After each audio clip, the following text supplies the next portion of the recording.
lecture like from Mr. Reid on the history of speaker elections when he left. So now we're at Mr. Sims, actually. Which, yeah. List for us, just for an Mr. update? Sims, Mr. Blakey, and Mr. Richards. That's it on the list? Yeah. I put my name on yesterday when I finished. I asked my name. Yeah, we passed, though. You missed it. Oh, okay. Well, put me on again then. Okay. Okay.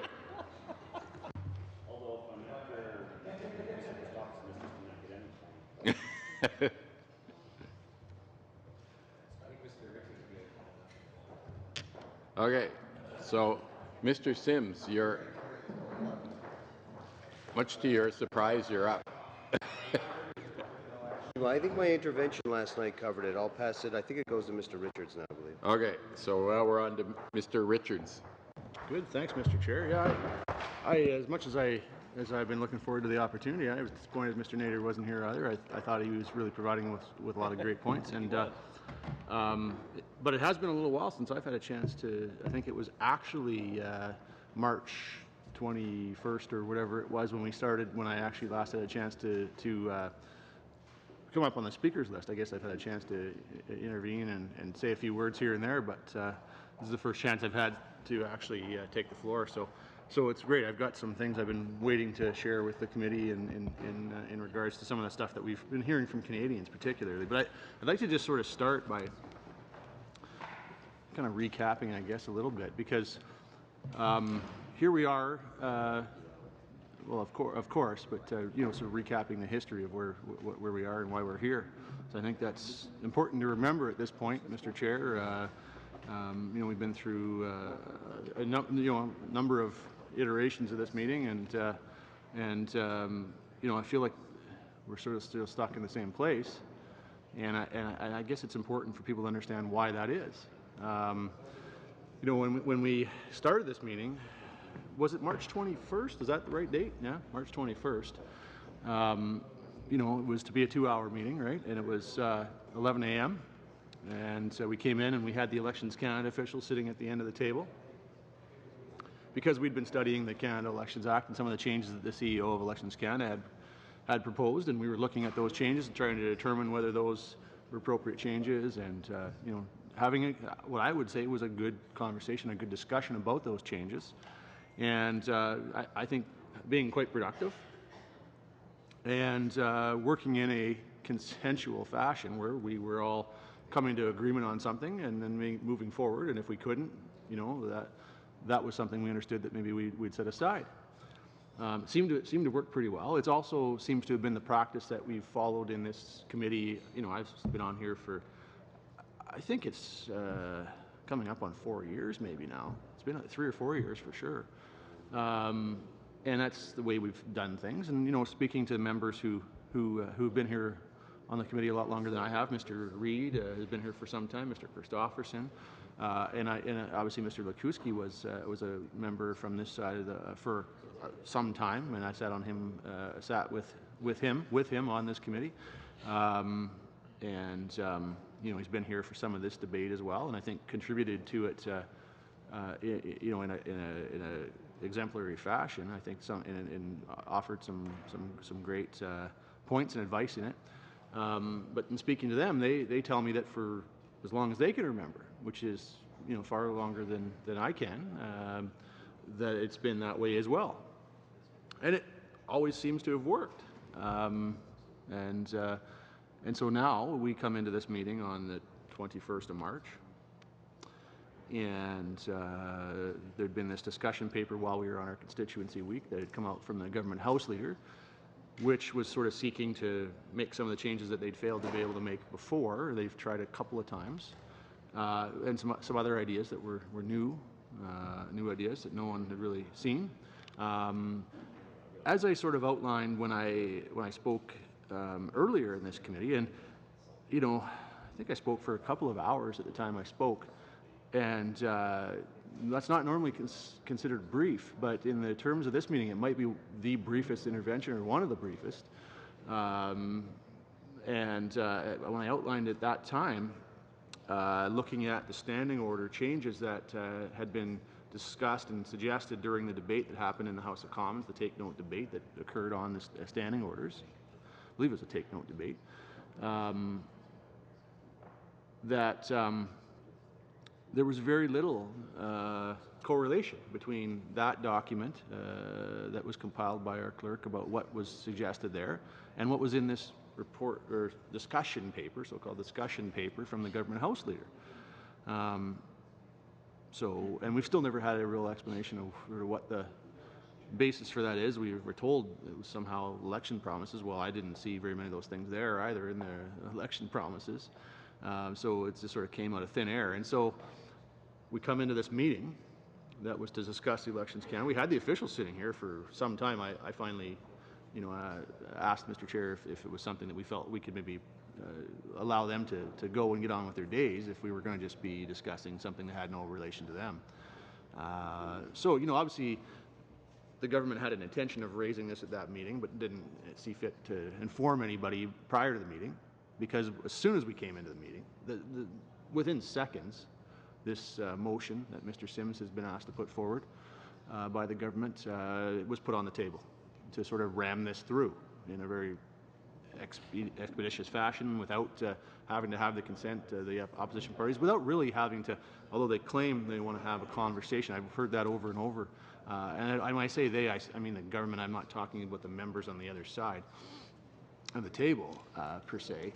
But we keep hearing this conversation, discussion. We want to have this.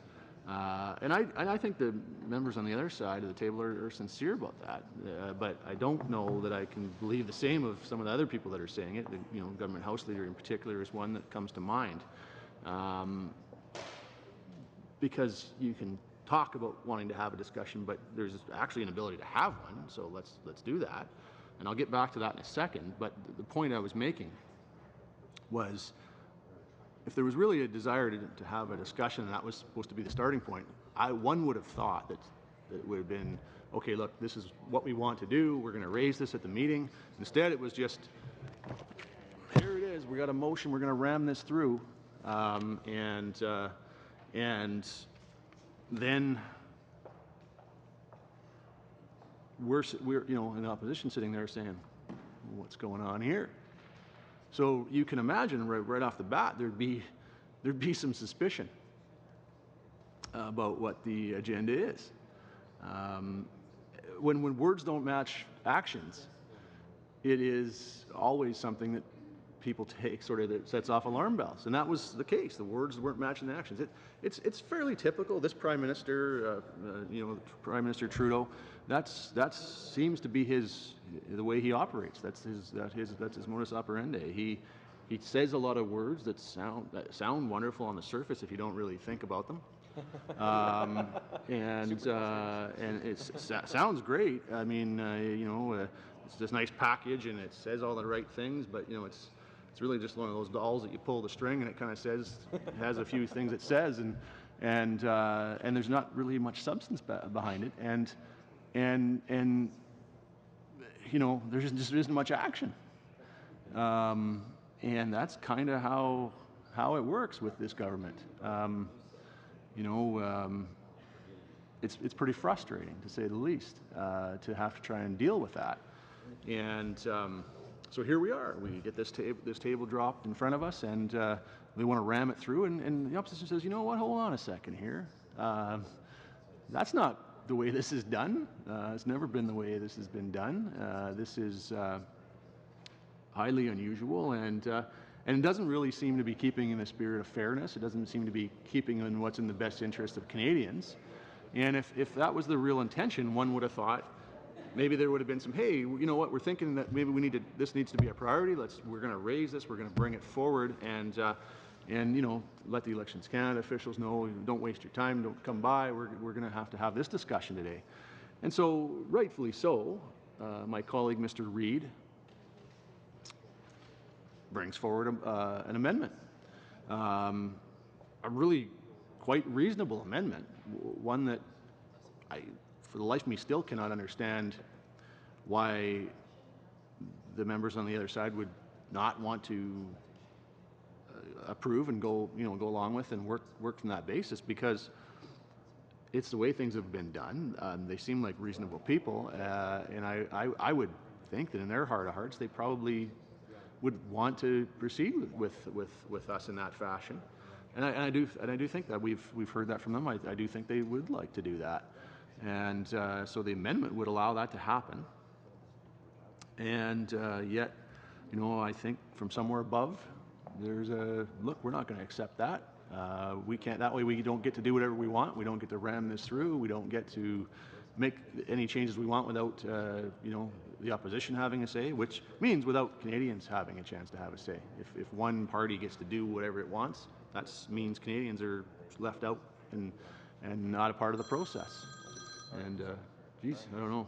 Is that Justin Trudeau calling to let them know don't cave in, don't give up, don't let the opposition have any say? I don't know. Called the wrong number though, because I don't think Mr. Smale is going to have much sympathy for that point of view. I don't imagine you'd have much sympathy for that, Mr. Smale. So maybe they need to call someone else. I don't know. But anyway, so at the end of the day, I guess one would hope that maybe at some point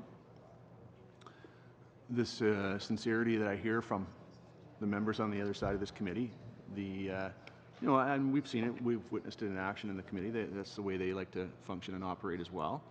And the conversation, the chatter that I hear in the hallways around here from other Liberal backbencher MPs, they're pretty frustrated with the approach this government's taken as well. I've heard the chatter in the hallways. I've heard them complaining about the Prime Minister's office and the fact that why the heck don't they have a conversation with the opposition? Why don't they try to work this out? Why doesn't the House leaders have a conversation? I mean, we hear all of that, right? So I wish that the government House leader, that the Prime Minister would listen to the Liberal MPs that are saying this, and the ones that I know feel that way. I mean, I wish that they would listen, because we could have a conversation. We could move forward and have discussions about the standing orders. I actually don't. I think it's an exercise that, well, it's an important exercise. It's one that happens just about every parliament, that we have a look at the standing orders. And in the discussion paper, there's some things that are worth having a discussion about there. I mean, I can get back to the substance in a second, because there are some things I do have concerns with too, no question, but there is some things that we could certainly have a discussion about too. And so I guess one would wish that maybe some of the members on this committee that are reasonable, I think, want to try and move forward. If those people, maybe if one of them was in the government House leader's position, for example, or the Prime Minister, we'd have someone that was trustworthy and capable of having that discussion. And we could do that, because right now I don't feel that those positions in this country are filled by people who are willing to really live up to their words and actions and are capable of actually performing the job that's needed. So that would be, it would allow us to move forward. I was told last night, I was out of the room for a bit. The government House leader came by, and I understand she brought some birthday cake for members, and there's lots of smiles, and that's all wonderful. I think everyone felt great about that, from what I hear. But what didn't happen, from my understanding, was a discussion. It's the very thing that we hear over and over and over again in question period and elsewhere, that the government House leaders, well, we want to have a conversation, we want to have a discussion, but that didn't occur. And I suspect it was probably the last time she came here. We said, okay, let's have a discussion. And as opposition members, we raised some very substantive ideas on how we could move forward. And we were met with, well, let's have a discussion. And we were like, well, we're trying to have one right now, but discussions can't be one-sided. There actually has to be some give and take, and that means the other side has to want to sort of participate beyond sort of giving you talking points and platitudes. And I mean, that's one thing that this government, the Prime Minister and others are really good at, is giving you talking points and platitudes. They're good at that. I'll give them that. And that's about it. And that's why we are where we are. It's if they just said, look, let's have a conversation, let's have a discussion, and then meant it and actually did it, we could probably figure out a way that we could arrive at some consensus. We could maybe get this amendment passed. Because, I mean, at the end of the day, if there was anything else to this besides the government wanting to just ram through whatever it wants to do, whatever its changes are, they would agree to that because there's no reason not to. You know, we've heard this, well, the opposition can block us from putting in our election promises. Well, that's, I mean, no one believes that because these things in this discussion paper are really not in their election promises. And I want to sort of speak, I spoke to it last night, but it was late. It was about 10:30 p.m. And I'm not going to fool myself and pretend there's millions of Canadians watching right now this morning. No. But it's probably more than we're watching at 10:30 last night. Come on, you're shooting yourself. Come on. So there's a few more that would be watching now, and I think it's something that is worth reminding about, and that's that. Excuse me. That's that. You know, this discussion about the Fridays. Well, the Fridays, you know, the claim currently is different than it's sort of been before. They've tried about 2 or 3 different ways to sort of get these Fridays. So for some reason, they really want to get rid of the Fridays. They want to not have Parliament sit on Fridays. I've heard, you know, I've heard it described in a lot of different ways. You know, shutting the lights out on Parliament on Fridays. I've heard it described as taking a day off on Fridays, and you know, we got into that a little bit last night, and I would agree. I'm not going to say that anyone wants to have Fridays off so they can just sit at home and watch TV and eat bonbons. I don't think that's the intention of anyone. I think people would be in their constituencies working or doing other things. But it's one less Friday that we would have Parliament sitting, which is one less Friday, or one less day, I should say, not Friday, there's only one Friday, but one less day each week that there'd be Parliament sitting, one less day that there'd be a question period, one less day that there'd be private members' business. And I understand, like, there's been arguments made, well, we'll add hours to other days. Just sort of as a set aside for the moment, I'm not sure that works. Personally, I think that eliminates some of the flexibility for MPs. I think it makes it difficult. For example, you were to start earlier, to replace those days if you had to start an hour and a half earlier, say, which would be about what you'd have to do to replace the Fridays each day. So now you're starting at 8:30. Well, we all know that there's a lot of things that go on. Actually, it might even be earlier because Wednesday wouldn't be able to start earlier. So it might even be 8 o'clock, but whatever it is. We'll, for the sake of argument, say 8:30 because it doesn't really matter. We know what happens before the House sits in the morning. That's the time when people do their preparatory work. That's the time when, if there's people that want to meet with you, say you're on House duty that day, that's the time you do that.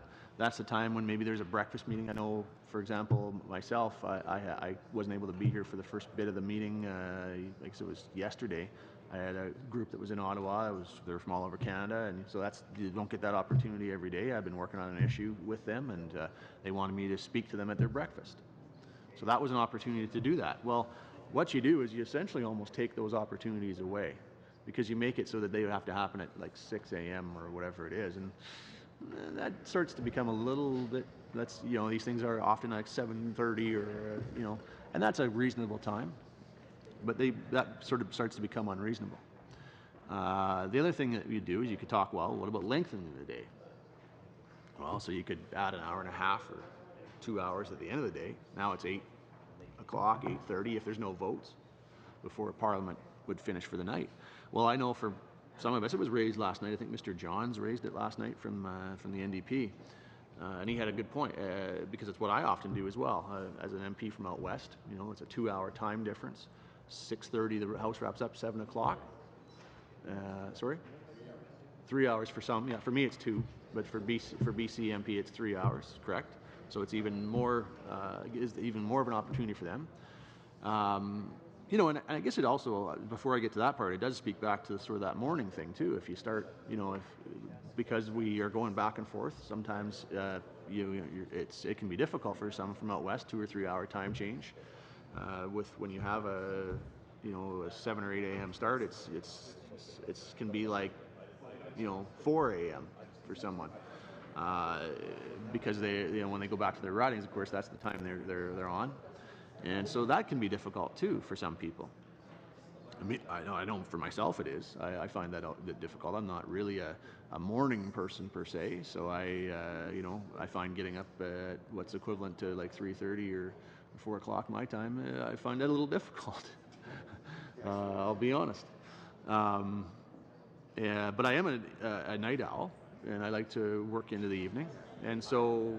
If Parliament's to sit at, this is the point I wanted to make about that, was if Parliament sits till, 8 o'clock, 8:30 in the evening, some of the opportunity that you get to catch up on things in your riding gets lost for those people from out west as well. Because what happens is, and it's even worse for those in the east, because now it's almost too late to even make any calls to anyone, even if they're at home. But for me, I find that often what I'll do is, house will wrap up and there's still a little bit of the workday left. So the people I got to try and catch at work or those kind of places, I can still make a few of those calls. And maybe I can have a little dinner, or I get a little exercise in or something and come back to the office. And I'm able to then catch the people after they've had dinner at home. But if you start to sit the house longer, well, that eliminates some of that opportunity as well. So it starts to become more difficult. And I know people say, well, but if we could just get to our ridings more on Fridays, we could do more for our constituents. I actually would argue that it actually might do the opposite. I know it sounds funny to begin with, but when you think about it, you lose those opportunities with constituents before or after the House sits because you lengthen those days. Another way you might get more time, if that was what you were seeking to do, would be to actually sit the Fridays. And if you wanted to, I would say if you want to make them longer day, well, that's fine. I could see the merits in that, but I don't see the merits in getting rid of them. And I'm going to get back to the question period thing in a second, but if you say you wanted to lengthen them out, even if it went, and some people said, look, to be able to get home to my riding on a Friday night, I still would need to, say Parliament wrapped up at 5:30 or something. You could still do that, and that's adding a few hours to the day. And what would then happen is, if you added up those hours, 26 weeks, it's probably a couple of weeks of time that you'd be making up on those Fridays. So maybe you give people an extra couple of weeks in their ridings each year. As an example, I'm just saying, just throwing this. I'm not saying this as a proposal necessarily, but it's an example of what could be done. Well, I would be willing to argue that if you had that time at the beginning and end of the day, like you do now in Parliament, to catch up on constituency things, and then you had a couple more weeks where you could spend a block of a week in your riding, you'd get a lot more done that way than you would by just being home for a Friday and you're a little bit tired because you didn't get home until 2 a.m. or something and you're flying. You'd probably get more done that way. So I think those arguments are disingenuous that somehow this is better for your constituents. And at the end of the day, what it really does is it takes away one question period each week, 20% of the question periods. It's a pretty significant number, taking away 20% of the question periods. It's really taking away 20% of the accountability. That's what it really means. Taking away 20% of the accountability that the government has to provide to Canadians through the odd opportunity that opposition members have in question period to raise substantive issues, to raise concerns they have, to raise issues that their constituents have, etc. And that's what I think it's really about, because they brought forward this family-friendly initiative. And they said, oh, well, we got to get rid of Fridays because it's family-friendly. Well, a lot of people spoke out and said, I don't really see how that's family-friendly. Some people probably thought it was, but there's lots of people who didn't. And so they said, okay, well, we'll back away. And if you look at the report that we put out, and I haven't got it in front of me, so I can't remember the exact wording, but we essentially reported back that we didn't feel there was a need to to get rid of Fridays, and that was the decision of this committee. It was done the way they're usually done. It was a consensus decision. We unanimously all agreed that that would be the way that this would be done. Mr. Chair, I wonder if, sorry, point of order here. I feel bad, Mr. Chair, because I'm interrupting my colleague who, others have had the floor for some length of time, and Blake has only had it for a moment, and he was actually making some very interesting points. But what I wanted to ask is this. I wasn't here last night, and I'd asked you earlier to give us an idea of what the committee's schedule is going to be, when you're going to suspend, reconvene, that kind of thing. So as of the last time I was here, it was that you were going to suspend at midnights and start again at 9 a.m. Is it the case that we're going to be sitting after QP coming back here and going till midnight tonight, or are we like, what's the? Yeah, because it's actually significant in terms of scheduling my own life. Your colleagues probably know, but I announced last night we'll finish at 11 today, reconvene at 9 a.m. on Tuesday. Okay, I got it. Okay, thank you very much, Mr. Chair. Okay, thanks. Yeah, it's important for everyone to have some sense of that schedule, so that's appreciated. But back to the idea of sort of the Friday. So they said, family friendly. We got to get rid of the Fridays. That was the first attempt, sort of thing, and it was shot down. It was shot down, and so now it's brought back in this proposal and under some other kind of a cover that somehow it's, we're going to modernize Parliament. That's the new sort of buzzword or buzz phrase, I guess, that's being used. And I talked about that earlier. I talked about the Prime Minister as kind of the pull doll. He's got the buzz phrases he says, and they all sound pretty, and that's about all he has. He doesn't really have anything substantive to offer, and he doesn't really offer any action. And it's just like that again. We're going to modernize Parliament. What the heck? This is getting rid of a Friday, modernize Parliament. Sorry, I don't see modernizing Parliament through getting rid of Fridays, but that's the latest excuse. And it just seems like there's a real desire to get rid of the Fridays. And frankly, I think it's to get rid of that one question period every week, that 20% of the question periods, the 20% of the accountability to Canadians. And it's sort of the same thing with the Prime Minister's question period as well. It's, somehow put out there as modernizing Parliament. We're going to make the Prime Minister, answer all these questions one day a week. Well, as he proved on Wednesday this week, he can do that now and still show up the other days. I mean, I guess we didn't see much of that this week as far as the other days, but he could still do that. And I think what the effort is here is that if you put that sort of in the standing orders, that he thinks that's cover for him to say, okay, I don't really have to come the other days now. And so now he's only really there to be accountable once a week. And that kind of seems like that's, again, less accountability for the Prime Minister, right? Less of those pull my string phrases I got to try and memorize so that I can answer your questions in question period. So, fair enough. So that's where we are. We're at that point where if it's okay with the committee, just go to David Christopherson for a couple minutes while Mr. Richards has a health break. Oh, okay. Thank you. That's appreciated. Mr. Christopherson? Thanks, Chair. Appreciate the chance. I wasn't expecting to speak today. Always good to get my oar in the water. Nice to be back after a little bit of a rest and reflection and, determining whether, we're doing the right thing or not here. And I got to tell you, that was a short reflection because absolutely we're doing the right thing here.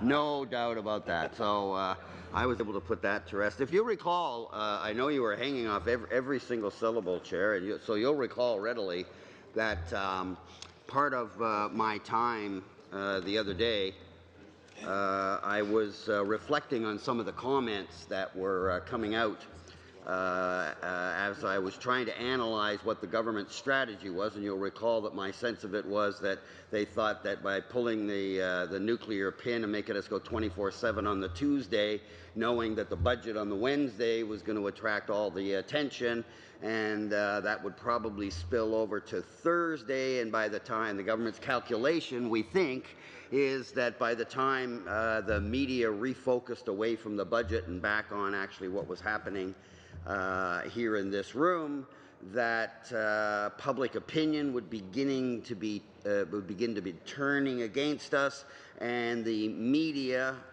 would be reflecting a message that the opposition is being obstructionist. And as we all know, in a pluralistic democracy, public opinion is the most powerful force there is.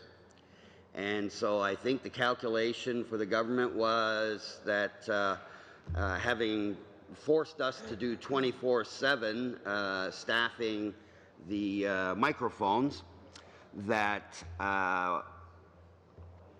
with a message from the media that the opposition was being obstructionist, by the end of that week, I think the government's calculation was that our filibuster would be starting to fall apart, and that there would be some reticence on the part of our caucuses, and that would find its way to us as their representatives on this committee, and hocus pocus, lo and behold, by the Monday, said filibuster would just crumble and collapsing on its own weight, imploding, if you will, and thereby allowing the government the freedom to move ahead and make any changes they want willy-nilly, and with their majority vote, regardless of what the united opinion of the opposition benches might be. And I was taking the time, Chair, to in explaining how I thought the government saw this, because it's hard to figure out how they saw this as a win, but that's the only thing I can assume. And then you allowed me the opportunity to build my case that strategy failed.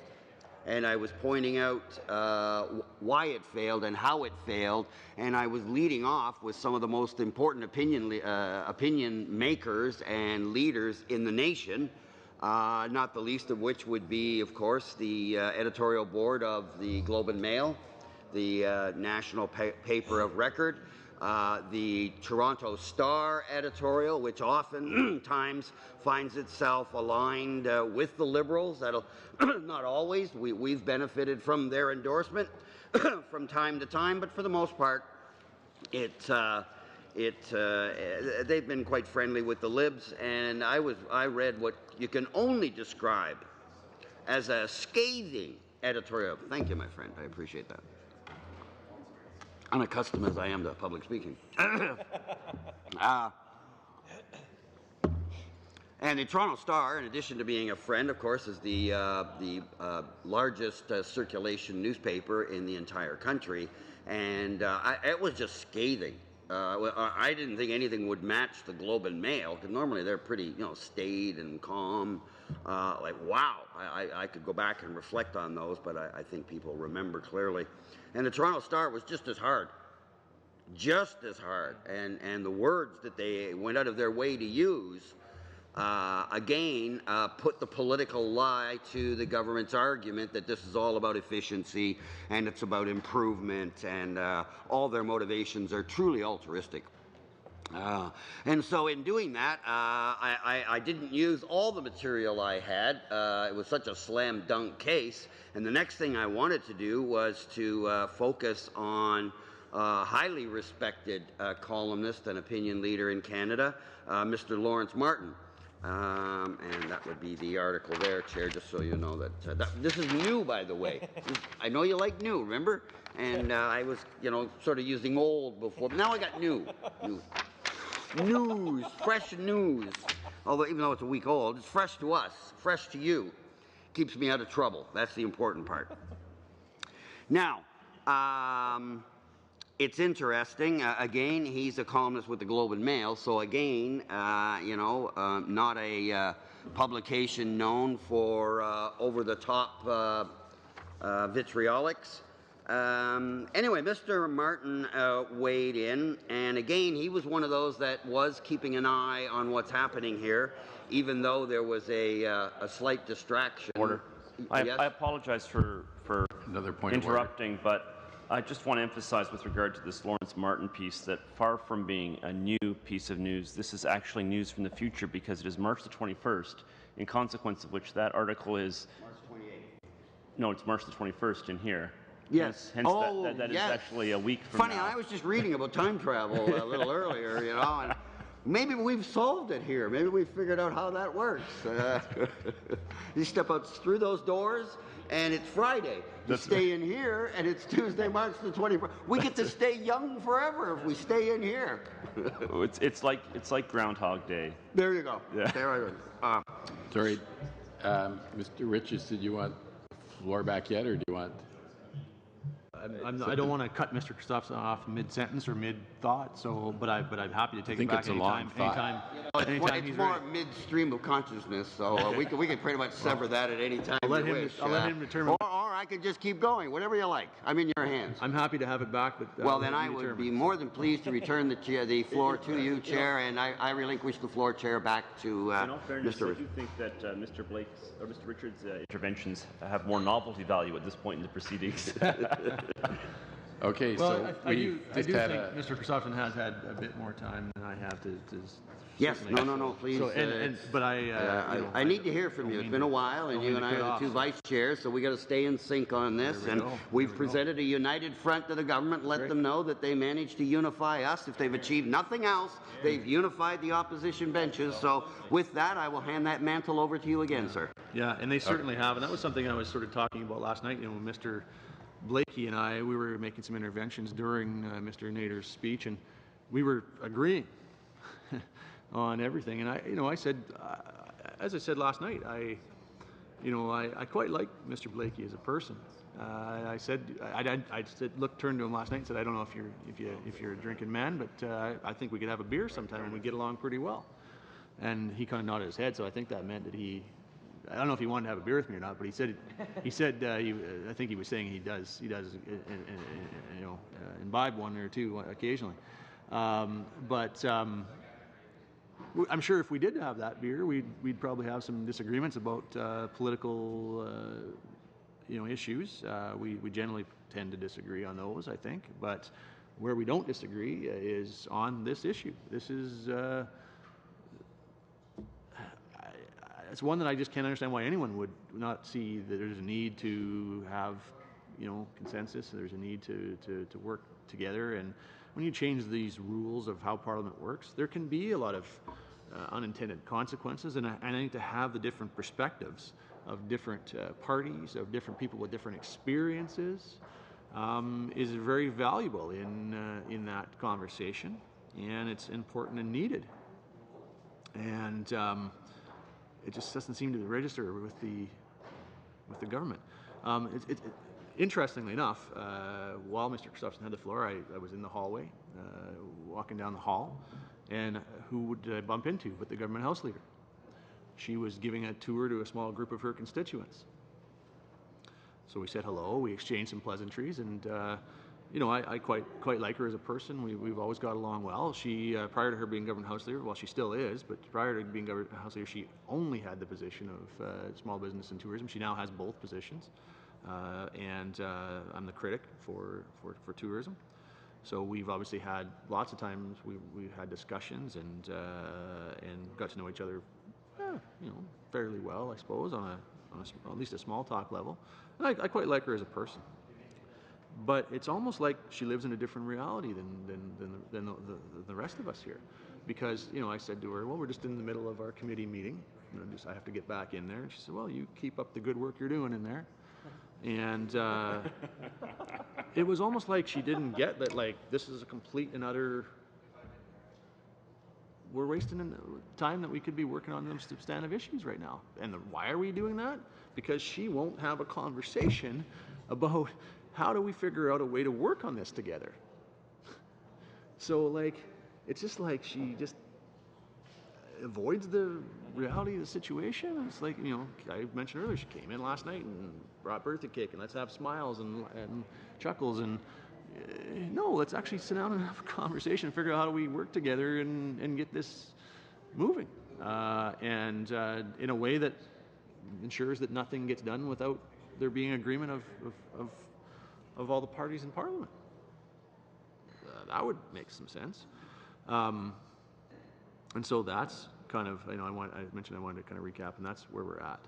So I really think it's clear that if you look at it, there can really be no other reason why they want to try and force this through is then to try to avoid accountability for the government and for the Prime Minister. They want to avoid being held accountable in question period and other ways. And everything is designed to do that. That's what it's about. And that's pretty sad. And I think it's terrible for democracy and terrible for this country that they're trying to do that. And what I'll tell you is I think there's a lot of Canadians out there who agree. And I know that there's a petition out there, and I don't know if, maybe just ask if some of my friends behind me at the back of the room would have a look and let me know. I'll give the number, but how many people have signed? There's a petition. I know it's tens of thousands of people that have signed this petition.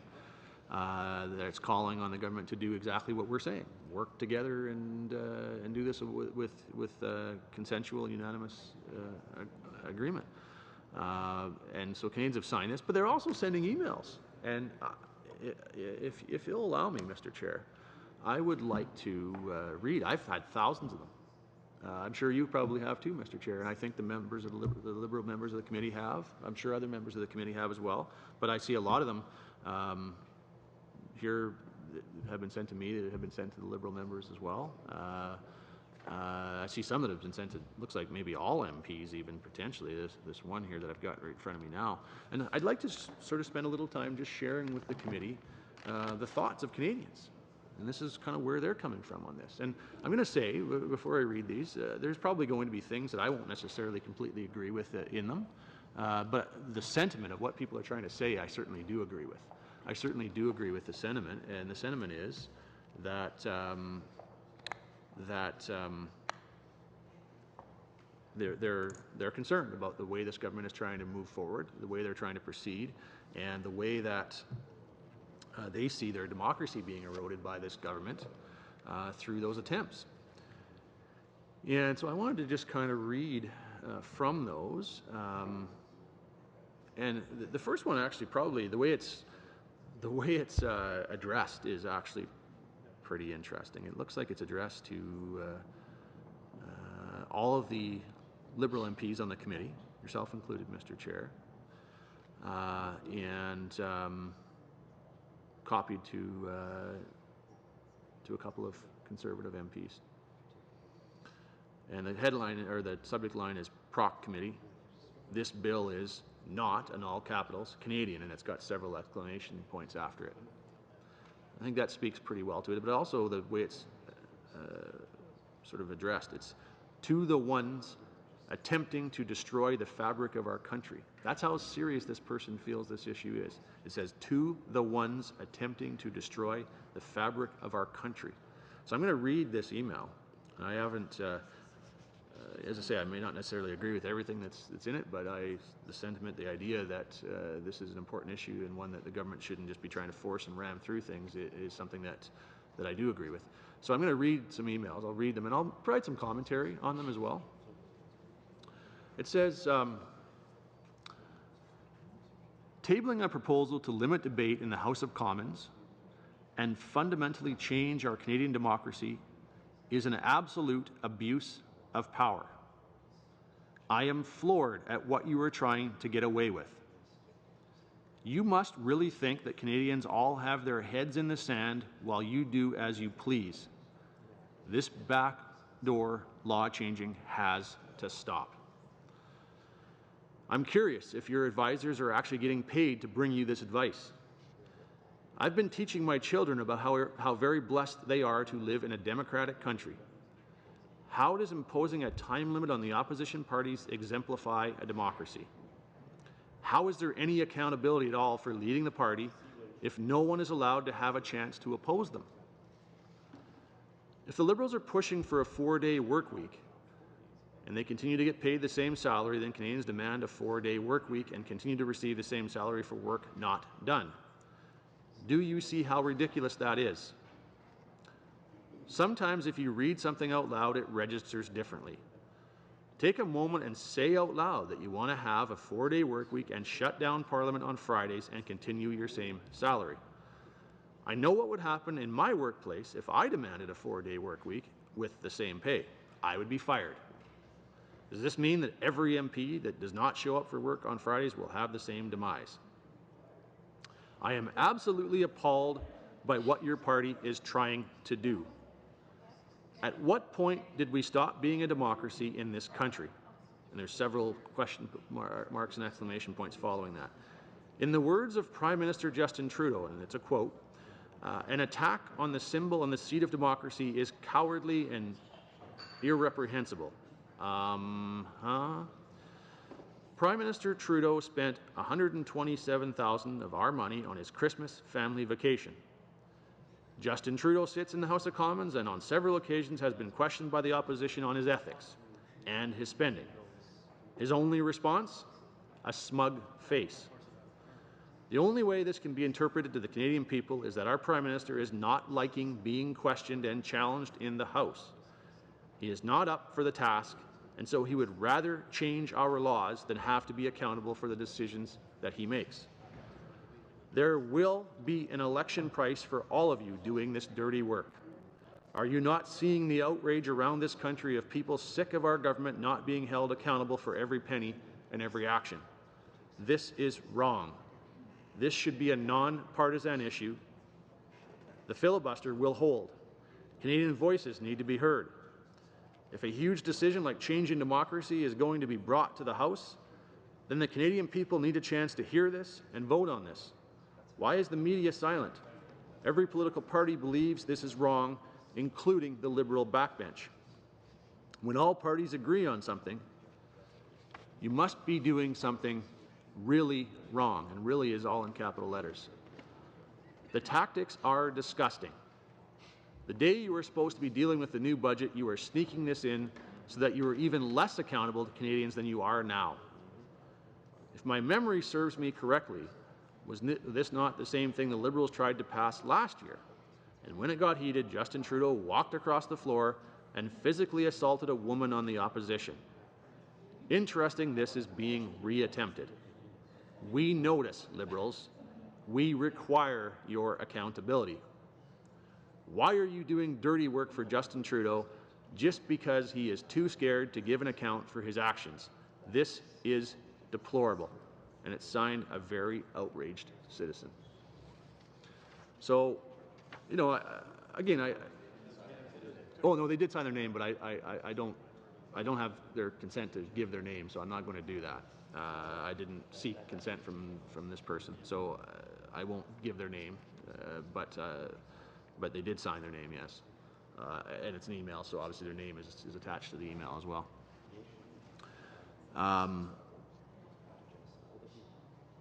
But at the end of the day, as I said, there's not necessarily everything I agree in there.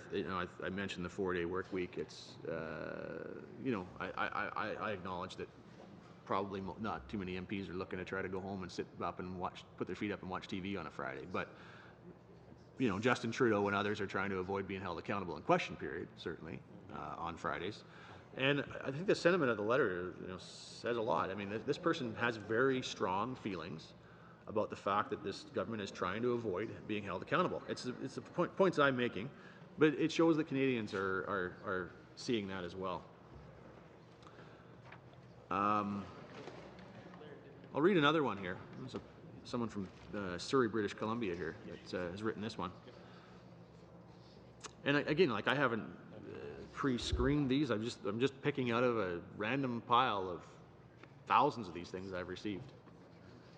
I'll read. Good day, members of Parliament. Thank you for your service to this great nation of Canada.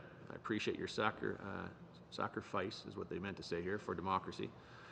I'm writing you concerning the motion put forth by MP Scott Sims to change the House rules. I ask that you protect the freedom we have within our democracy and put a stop to this bill. So there's a different tone to this letter, obviously, Mr. Chair. This is one where it's asking the members to protect democracy rather than, obviously expressing outrage in what's happening.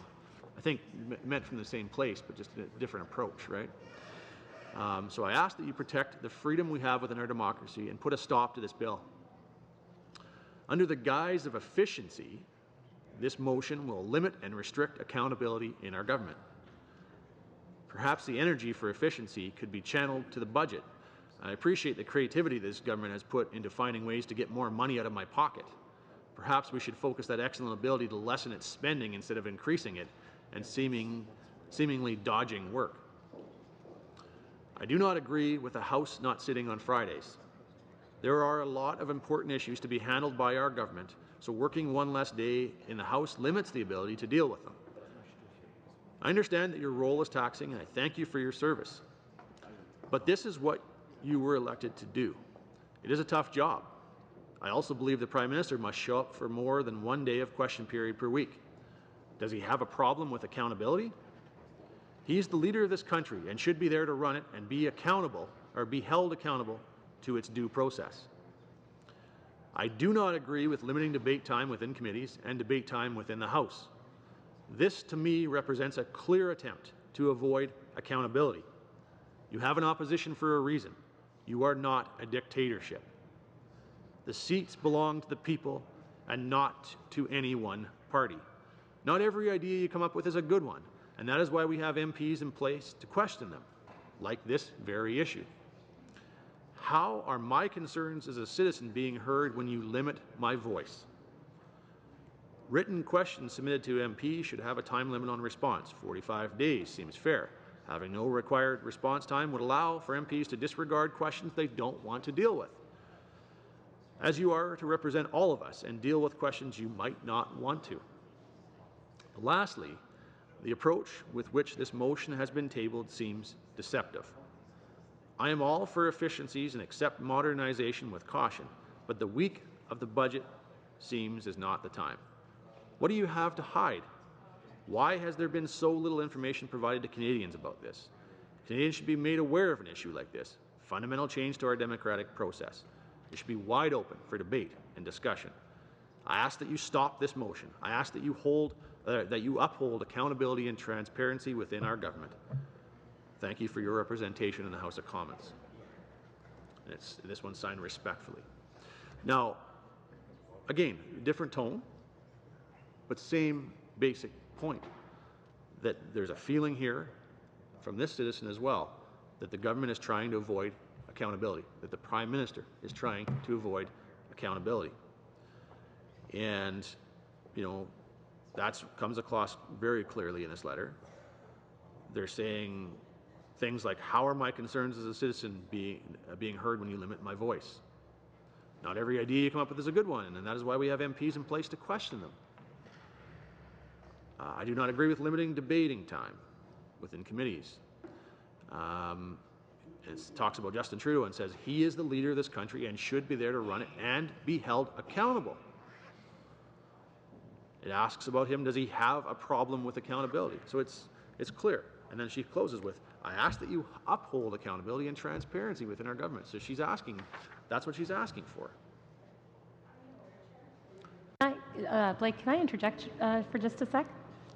Maybe a minute? Sorry, I really haven't had the chance much to speak, and I would have to ask that you allow me to do that. I don't have a lot of time this morning, and maybe you can get on the list for the future meeting, because there's not a lot of people on the list right now, so sorry about that. No problem. I would ordinarily do that, but I won't at this moment.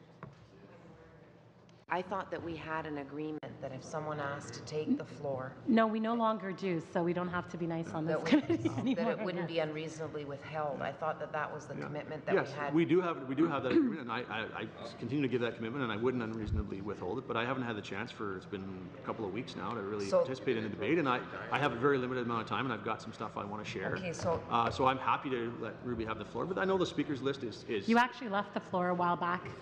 We could have not I don't want to get into speaker's Mr. list. Chair, but Come I back just- into your debate. I don't want to get into a debate about this. Bottom line is, we won't unreasonably withhold it, and I wouldn't. But this is reasonable. The list is short. Ruby is able to get on it and be part of the list. So.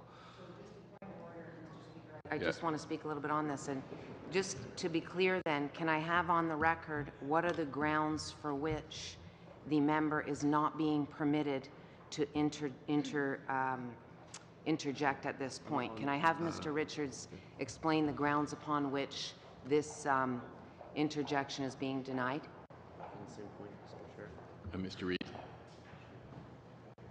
Thank you. The way points of order work is that you refer back to one of the standing orders. This is a reference to a gentleman's agreement or informal agreement as opposed to the standing orders, and hence there's no procedural grounds on which to make an intervention, only an agreed protocol. So there is no standing order that needs to be referenced. It's simply the way we do things around here. If I could get clarification from you, Mr. Chair, and the clerk, as to if there is anything in the standing orders regarding when Mr. Richards had the floor earlier on, he left the room and he left his spot on the floor. What are the actual guidelines, not the Sims model that we've been working with here because we've been so cordial up until now, but what actually happens when someone has the floor and they decide to leave the room and come back 10, 15 minutes later? Can that person resume their spot, or do they have to get added back on the list? Philomena, then Scott. Okay, Mr. Speaker, Mr. Chair, sorry. So this is the concern. I'm not having an argument over what the standing orders say. That's not what this argument is about. We understand what the standing orders say. We had a discussion previously about the way that this committee was going to operate, and that discussion was on good faith, and we made the agreement that we would go televised, provided that if someone wanted the floor, that the floor would not be unreasonably withheld to that person who wanted the floor. Now, I recognize that's not a standing order. We're not talking about standing orders here. We're talking about an agreement at which, I'm going to remind this committee, I was challenged because I was taking so much time to get the wording of the basis upon which this agreement was made. And the wording is very clear. I had assurance from both opposition parties that the floor would not be unreasonably withheld to a member. I recognize Mr. Reid's point. It's not a standing order, but it was the agreement upon which we are moving forward. So it's one or two things. It's either that agreement is not being honored, or what are the grounds for the not granting Ms. Sahota permission to have the floor. Mr. Christopherson. Yeah, no, I can understand the dilemma, and I can understand Mr. Richards, in terms of time, as we measure it here, having the floor. He just sort of finished clearing his throat. But we did have the understanding that Ms. Tassi is making reference to. Could I ask a question? Is it the intent of the honourable member just to do what has happened previously, and that is take the floor for a couple of minutes to make a comment?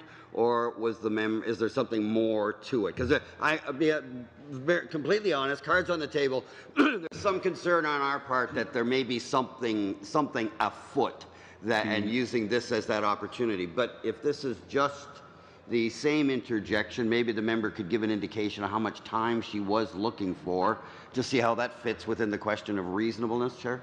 Okay, Ms. Soho can answer that, then Mr. Richards and Mr. Sims. I had indicated at that time on the record that I would be requiring 1 minute. 1 minute? But there's still, I believe, a lot of questions now at this point to be answered. And Mr. Sims. My rationale here was that simply I have a very limited amount of time this morning, and I haven't had a chance to speak for some time, and I wanted a few more things I had wanted to say. There seems to be some feeling that that is being unreasonable. I don't really believe it is. However, we seem to be getting in an ongoing debate, and I'm losing my time anyway. If Ms. Sahota would commit that it's just simply to respond to something that I'm saying currently, and that's the only intention she has, and that it's 1 minute, I would be happy to give her that time if she can commit that it's simply to respond to something I'm saying and there isn't something else that she's attempting to try to do with the floor. That would be a reasonable request, and I don't want to unnecessarily waste my time by having a debate about this. So if she's willing to commit to that and she wants to take a minute, I'd be happy to do that just to avoid Go, the Ms. debate. Sahota. No, I am willing to commit to that, but can I also get the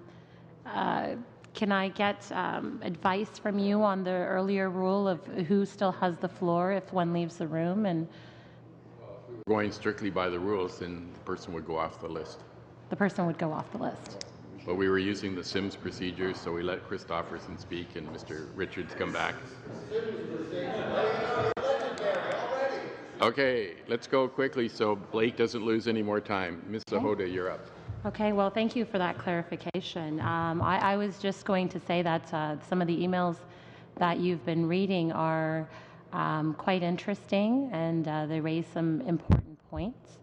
I was wondering how Mr. Richards or his office staff had responded to those emails, and perhaps whether you'd made the commitment to stay here every Friday as a show of respect for the hard work that we do here on Fridays. Your constituents obviously have a big concern about, accountability of members and that they need to be here on Fridays. So did you offer to be here every Friday? And I mean, if we were to get into this discussion, perhaps we should take a look at what members are here on Fridays and which aren't, and maybe pay can be adjusted and docked. These are all things we could talk about. I think that's a valid point. Maybe pay can be docked for all the members that aren't here. And Mr. Richards, I mean, if it's your constituent, I suggest that you lead by example when it comes to that. So I'd love to know how you responded and how many Fridays you've told that you've been here on, the important work that we do here in Parliament. Mr. Richards' permission is, I guess, I don't know if I need Ms. Sahota's permission or Mr. Richards' permission. Briefly?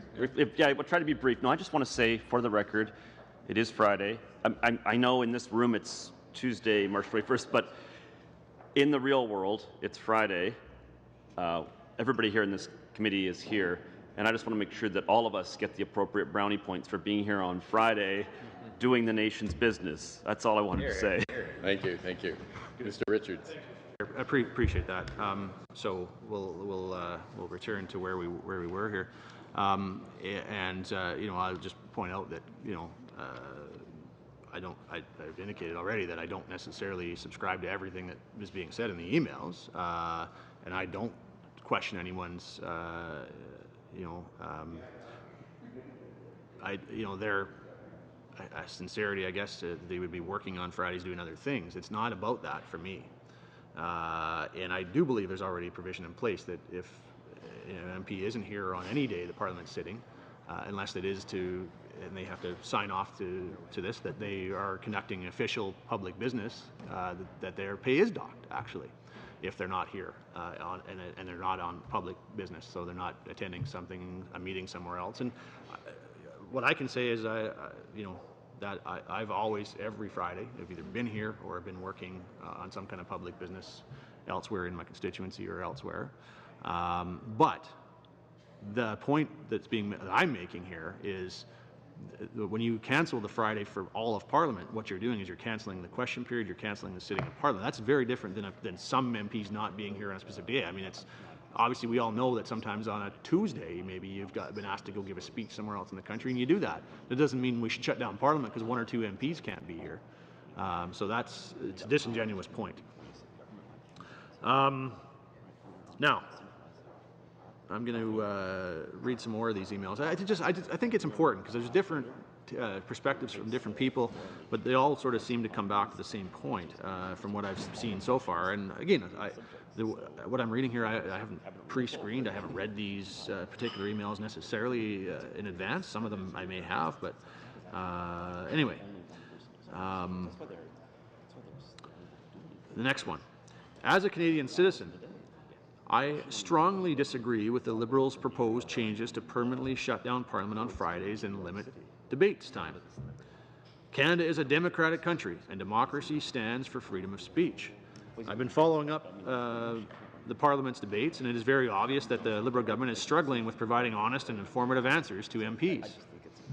It seems like everyone from the Liberal Party has memorized the same phrases that talk about middle class and have no meaning.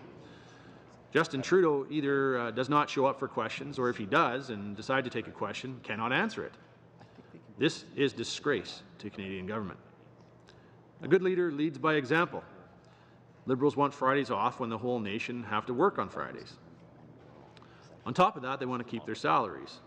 The message I am getting from the leaders of my beloved Canada is they don't want to work. They don't care about people. They are lazy and not accountable for their poor performance.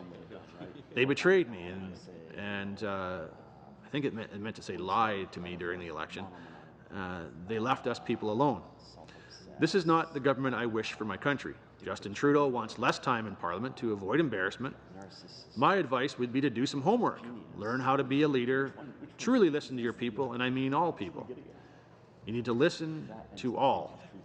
But also, I'm not sure, I don't understand. I'll just skip that sentence because I think it's something went wrong with it there. For a country to succeed, you need wealthy businesses and strong middle class. With current politic, wealth is going everywhere except Canada. Selling Canada to China is not going to help our budget.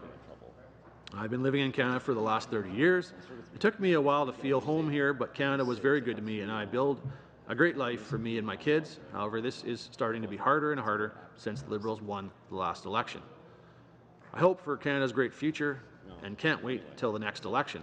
I will vote Conservative, which over many years and most of all now shows determination in making Canada strong and land of many opportunities as it used to be.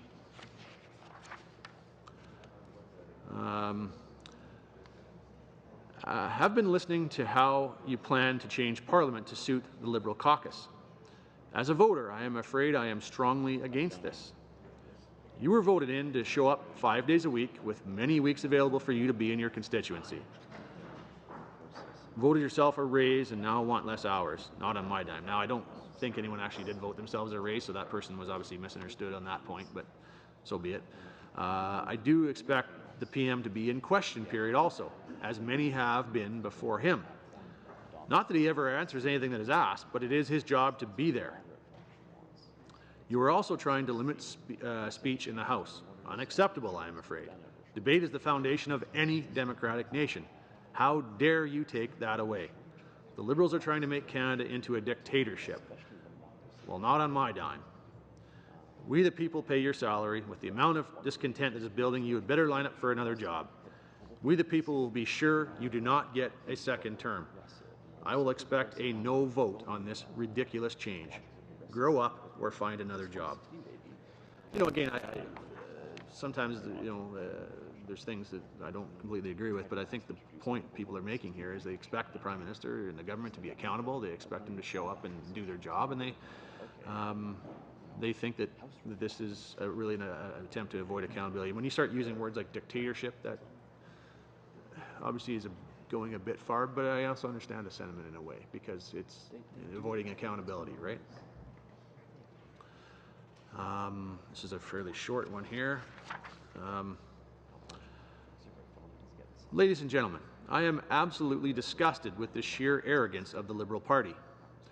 Considering the amount of taxpayer money that Justin Trudeau feels completely at liberty to spend as freely as he so desires, I for one believe he should be at work Monday to Friday, unless of course his spending habits and paycheck are going to reflect his 1 day a week proposed work schedule. As for the rest of the Liberal Party, who would like to lessen their load by permanently taking Fridays off, I, as a Canadian taxpayer, am your employer. If you feel the scrutiny that you and your colleagues are experiencing because of your poor decisions or your unwillingness to listen to the people who placed you in office you now hold is too much for you to handle, why don't you submit your resignation and take the rest of the week off as well? You are paid to be in Parliament and make yourselves available to answer for your decisions that were completely unilateral. How dare you try and take away my right to hold you accountable? Billions of dollars are at stake. Billions. and you as a group of people have proven yourselves lacking. I am proud to be a Canadian. I am not proud to have Justin Trudeau as the leader of our nation. He is not worthy of the position he holds. He and you, ladies and gentlemen of the Liberal Party, promised a transparency that you said was not seen in the previous government. Yet here you are, collectively and actively trying to make it impossible for Canadians to get real answers. Not because you are hiding behind pretty words, which you were already doing. No, you won't be answering the questions Canadians have about your leadership because you just won't be there. Trust in these words right now. Your actions will have dire consequences in 2019 if you continue on this path. With Justin Trudeau as your incompetent leader, 2019 will be a reckoning. You know, again, I think some of that is amped up a bit, but it's, you know, it points to the fact again that he's got a feeling that there is not an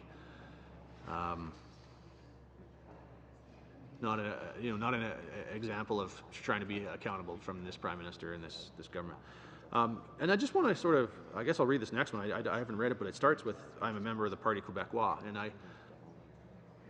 I'll read it because I want to make, it's a good way of making the point. I think there could be some reason for people to believe that maybe there's just a bunch of members of the Conservative Party that are not happy with the Liberal Party, and that's why they're writing these letters. But that's clearly not what this is. This is just Canadians spontaneously writing and being concerned. So she's from Montreal, Quebec. She says, hi, I'm a member of the Parti Québécois. I heard about the motion concerning the shutdown of the Parliament on Fridays and other changes about rules in debates. And then she's got this all in capital letters. A change that would permanently limit debate and scrutiny on their bills. And then she goes on, I'm outraged to see this clandestine initiative asked by you. We are living in a country with democracy and not in a dictatorship regime. What are you trying to do, by the way? Changing regime to a dictatorship where democracy will be gone?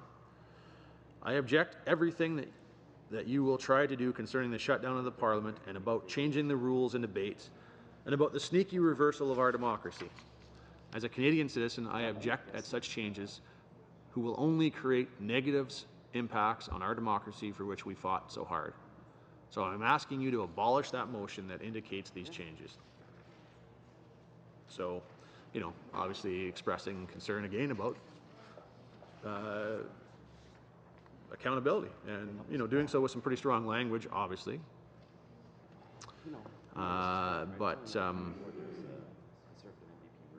But making the same point that all the other emails I've been reading are making, is that they feel that the Prime Minister, that the government is trying to avoid being held accountable. Now here's one as well. I am saddened and disappointed to hear that the Liberal Party is secretly trying to change our democratic processes, and in such a way as to reduce Canadians' ability to hold the government to account. For example, the Liberals are quietly seeking to, and there's a series of bullet points here, eliminate Friday sittings, or to make them a full day rather than the current half day, set only one day aside each week for the Prime Minister to answer questions during question period, lengthen the time the government can take to answer MPs' written questions to 65 days from 45 days, prevent opposition members from filibustering by bringing forward debatable motions, prevent filibusters and possibly shorten debate time on government bills by having preset times to discuss and pass legislation through in the House. Allow omnibus bills to be debated and studied, despite a Liberal promise to the contrary, but hold separate votes on the unrelated subjects included in the bills. Allow parliamentary secretaries to take on a greater role at committee. Prevent filibusters at committee through a 10-minute speech limit. Introduce electronic voting in the Commons.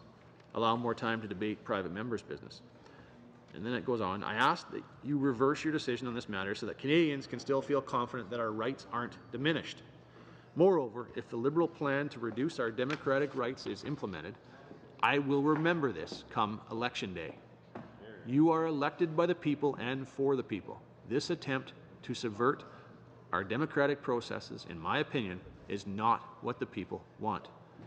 If you do act according to your own interests, we can certainly make the necessary changes come the next election. So again, I request that you stop is in all capitals, this plan to restrict the democratic process and leave the processes we already have in place. I request your urgent attention to this matter. So again, it raises these ideas of subverting the democratic process, avoiding accountability. Again, makes the same, I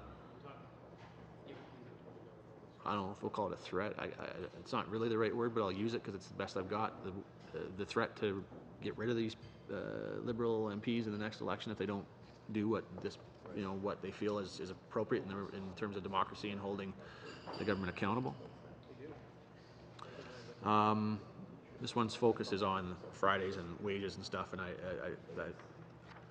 I agree with the comments that were made that people can do other work, but the question period is the point here, and the ability to hold accountable. So I'll pass that one by. Just I don't feel it's fair to continue to read that sort of stuff as its own a standalone.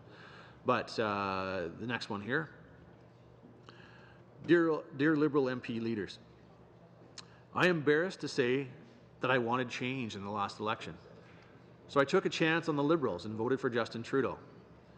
It has been something that I have regretted for well over a year.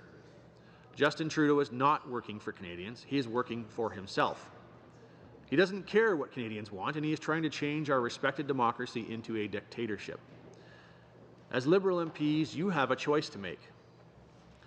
Continue down this path with Trudeau and be hated by the Canadian people and never be voted in again, or you can stand up to Trudeau and do what you were elected to do.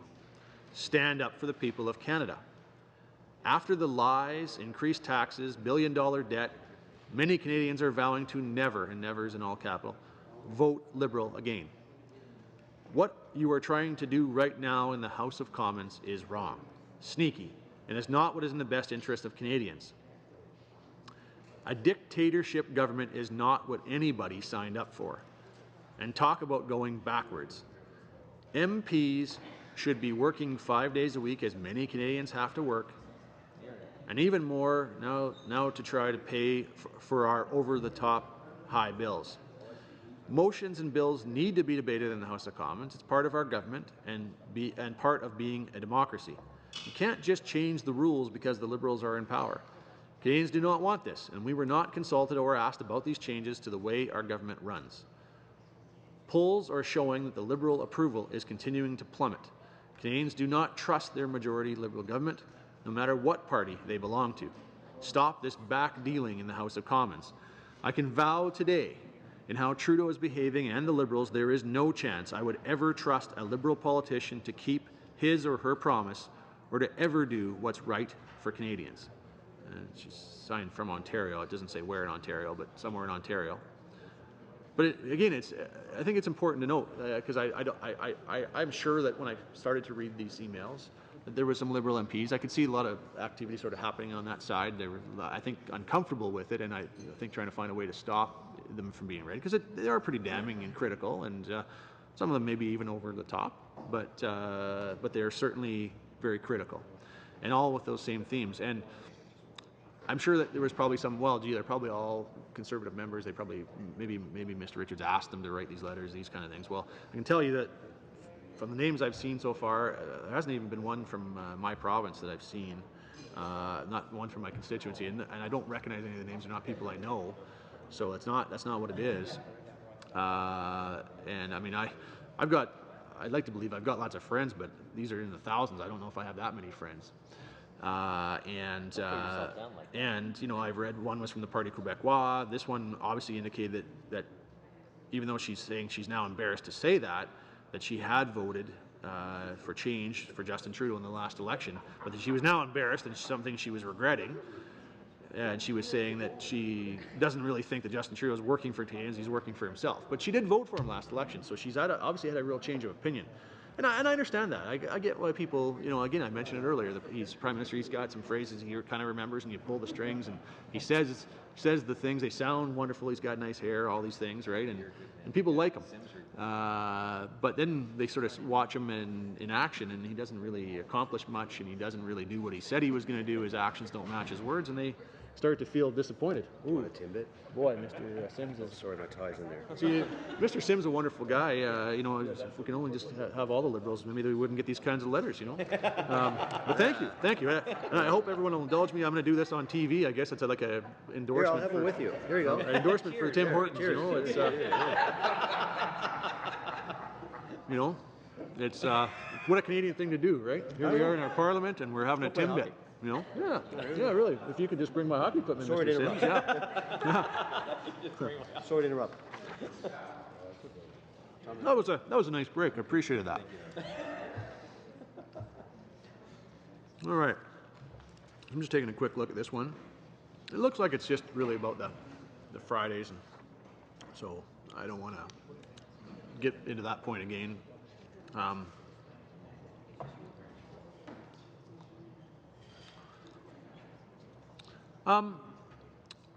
This one here, I guess I'll it's a short one.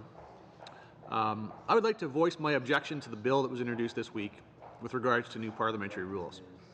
Now, obviously, I'm reading these things as they are, and you know, obviously some factual, Canadians don't necessarily follow as intimately as we do the parliamentary process, so, to think it was a bill, which it's obviously not a bill at this point. I suspect maybe it would be. So, I'm just reading it as it is.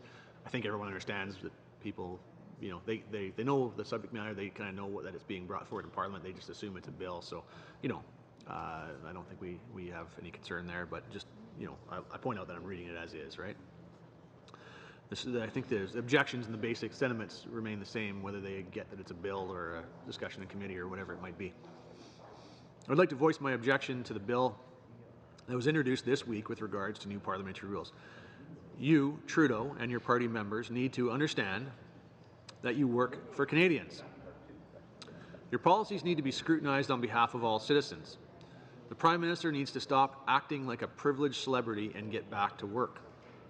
I will not stand for you blocking the people I elected to representing me from making you accountable to me. You need to drop this and get to work on saving middle-class Canadians from your uncontrolled spending. If this bill goes through, I will work hard to be sure people do not vote Liberal in the next election.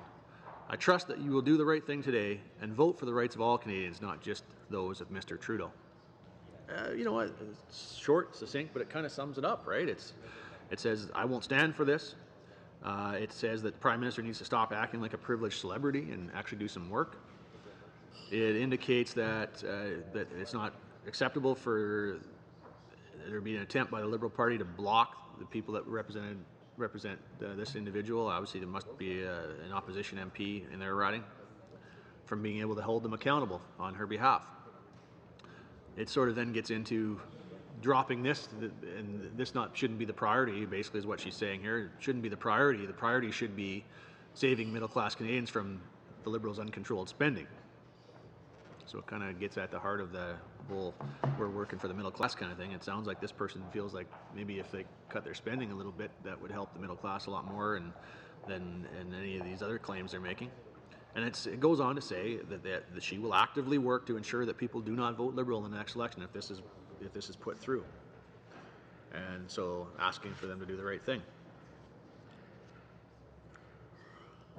Now, I mentioned earlier I hadn't seen one from my province yet, and here's one here from Calgary, Alberta. So they're as close to my riding, so I wouldn't want my province to feel left out. So I don't know what it says, but I'll read it.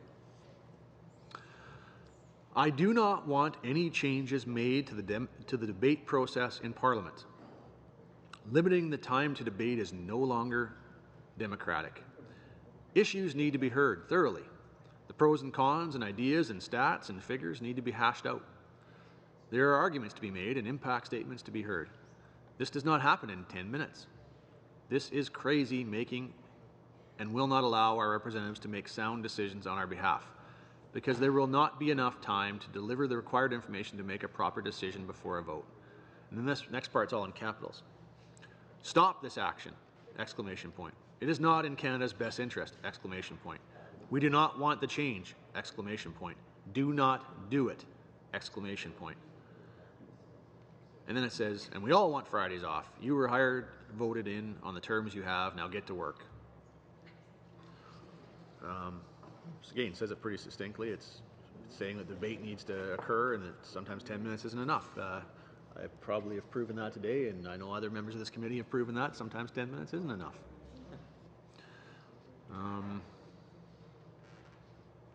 Okay, so this is from Saskatchewan, Imperial, Saskatchewan. I don't know where Imperial, Saskatchewan is, but somewhere somewhere in Saskatchewan anyway. I understand that you are currently on the PROC committee. I also understand that you and your committee are trying to change procedure in our House of Commons, i.e. allowing bills to be passed with no debate, having no sittings on Fridays, allowing the PM to be in office 1 day a week. The last I heard about our country prior to the most recent election is that we have a, in capitals, democracy. It is sounding very much to me like the Liberal government would like a dictatorship, their way or no way. Unfortunately, there are a lot of disgruntled taxpayers in our country, and a lot was capitalized as well. And your government is not helping the situation in the least. Why or who do you expect to pay for the foolish spending that is taking place, for one thing? Our government officials are elected by the people, for the people, and I don't believe you have asked the people their point of view on the issue at hand. Our country's founding fathers would roll over in their graves if they knew what you are trying to push through today. This is very wrong, again, capitals. You cannot pass bills in our Parliament without proper debate. I implore you to rethink what you're doing, signed a concerned Canadian citizen. I don't know if that needs much comment. It's pretty clear that they don't feel it's appropriate for the government to just ram through whatever the heck it wants and not listen to opposition, and not have proper debate, and not hear from Canadians. Someone from Lake Country in BC. Subject line of the email is backdooring proposals. It says, to the list of concerns, to the list of those it concerns above, and it's to a number of Liberal MPs, also to their local Liberal MP that they have in their riding in Lake Country, BC, and then copied to some Conservative members of Parliament as well. I'm writing to you this afternoon on the proposal you are all putting forward and taking part in. One, it says, Fridays off. This would require a compensation of taxes to the Canadian people through your reduction in salaries, pensions, and benefits. You do realize this, right? 2, place a time limit on questions and debates with MPs. So how will our MPs be able to accurately hold the House of Commons responsible?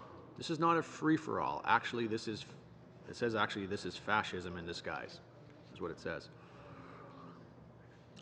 May I take this time to remind you, you all work for the Canadian people and not just the best interest of the Liberal Party and their supporters.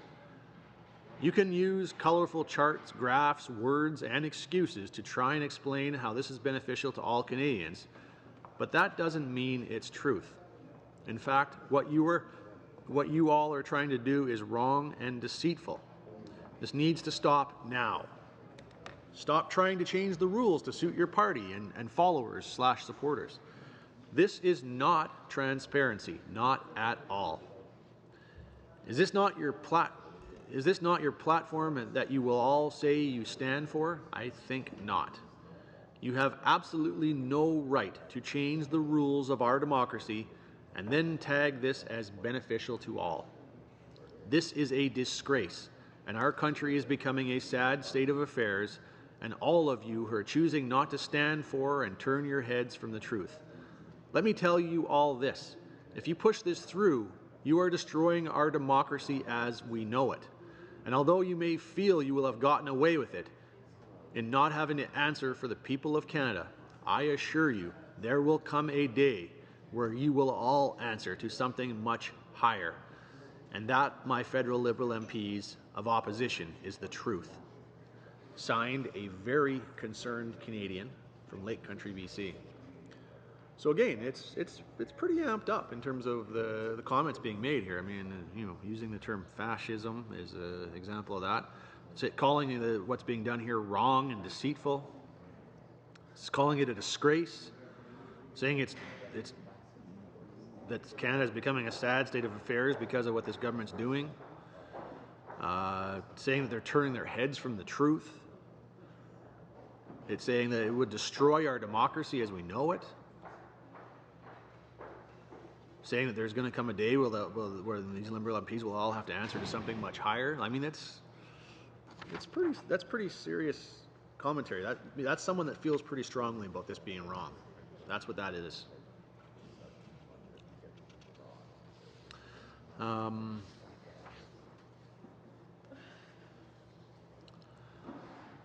Okay, the next one here I've got. I understand that Liberals are trying to secretly put through a backdoor change whereby our embarrassment of a Prime Minister, Justin Trudeau, would only have to attend the House of Commons once per week. What and who does he think he is? Also, I understand that the Liberals wish to permanently shut down Parliament on Fridays. Not acceptable. It's got all capitals and 2 exclamation points when it says not acceptable. Why are the Liberals trying to do this covertly? Where is the media on this? Why is this being allowed to happen? I do not support this in any way, and this is not acceptable in our democracy. Please know that as a Western Canadian, I cannot believe our amazing country is being led by such a group of out-of-touch, self-absorbed, and inexperienced fools. You must stop this and stop lying to the Canadian people. A very frustrated and fed-up Canadian who will never support Liberals again. And it says, the last part is all in capitals with an exclamation point. Never support Liberals again. So again, it's pretty strong language, talking about the Prime Minister as being an embarrassment, asking why he would only have to attend the House of Commons once a week, calling them a bunch of out-of-touch, self-absorbed, and inexperienced fools. I mean, this is strong language, and I think, obviously, in some of these cases, it goes too far in terms of what it's saying. I mean, but I think what it does is it signifies that people are very concerned, and so it's important to hear as from that perspective. You know, it does mention, and a few of them have mentioned this, that sort of wondering where the media is. Why isn't the media not reporting? And I will say this. I think this goes back to, like this email I've got in front of me is March 22nd. This next one's the 23rd. Like they're from the sort of that first couple of days when this was happening. And so there really wasn't a lot of media attention at first. It took a little time. I mean, the budget being delayed and things like that sort of got some attention to it as well. And the media started to sort of write about this and make their comments. And the media's comments, you know, are a similar nature, that this needs to be done in a different way, that this is, you know, not really something that's about keeping accountability and these kinds of things. But so maybe these people's concerns were more based on the fact that it hadn't been at that point. Probably if they were to write these letters today, maybe that wouldn't be the case. This one is addressed to just one particular member of the committee, but I won't name because I don't think that that's fair to do, but it's addressed to one of the Liberal MPs. Why did you and your committee move the motion on behalf of Prime Minister Trudeau to limit debate in the House of Commons, which fundamentally changes our Canadian democracy? It is appalling and very shady that you and your committee are trying to sneak this through the day before the budget announcement and hope that no one would notice. This is so wrong, and wrong is in all capitals with 4 exclamation points. So they're pretty serious about it being wrong. And it goes on to say, sounds like a dictatorship to me and undermines democracy in this country. The members of Parliament must always have a voice for Canadians. That is their job. Sounds like you and the Liberals want to be able to do what you want with no accountability. Short and succinct, that one. They sort of see the same point that I do. That the Prime Minister and his party want to be able to just do whatever they want and avoid any accountability for it. And this person here, they say that they're representing 71 other taxpayers in Eastern Canada. So it says, I'm emailing and I represent 71 people in my circle. Straight to the point. We do not want you Liberal MPs listed above or any other Liberal member to tamper with the way our parliamentary process works. Specifically, shutting down Friday completely so you may have the day off. The ones of us that have a job work 5 or 6 days a week, 27 of us are not able to find full-time work. How dare you try in the basement of Parliament, behind closed doors, to try to make these changes. Also, the Prime Minister will not be allowed to work 1 day a week in question period. Just because they do in the UK does not mean that he can. We say no. Also, do not try to vote to limit debate time. All members must have their say. Also, we say no to your discussion paper on House reform, which include the above and other sneaky ideas that you have. We and the majority of Canadians are against what you are attempting to do and stand by our respective MPs that continue to fight against your devious and shameful secret debating while other issues you think may keep us busy. Do not set back Canadian democracy. Do not think we are not watching. The silent majority will ensure you are out of power in 2019 and you lose your riding as well. Again, it's signed by the individual and saying that they represent 71 more taxpayers in Eastern Canada who are citizens of Canada. And again, I've read the parts because I don't believe in censoring sort of one part out of the email. But saying about the Fridays off and people should work 5-6 days a week, and I know that most MPs, if not all, do that. But it's about the point of the question period and the actual Parliament sitting, and that's a different story. And then, of course, it goes on to talk about some of the other concerns they have. It's asking not to see Canadian democracy set back. It's saying that Liberal MPs shouldn't assume that people aren't watching and aren't paying attention. And again, sort of making that threat that this could cost you your government in 2019. It could cost you your seats.